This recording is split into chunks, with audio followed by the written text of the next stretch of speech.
bahramand bo'lamiz hamda ikkala xudojonlarimizni davramizga taklif etamiz. Marhamat. Xudolarimizga birlariga o'g'il, birlariga qiz muborak bo'lsin deymiz. Ikki xudoxonlarimiz qattasilar. Nargiz opa, Nargizaxon opa. Kelin bolamizning onajonlari qaysi birlari? Yonlariga keling. To'ylar muborak bo'lsin.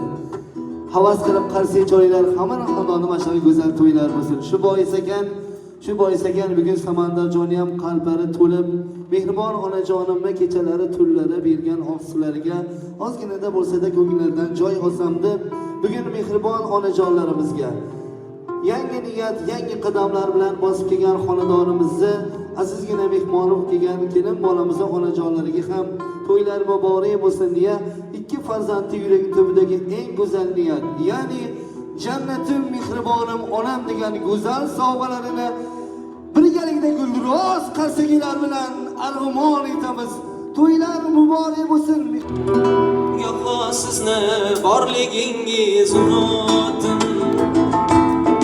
yo'llarimga zorligingiz unutdim. Yo'q, siz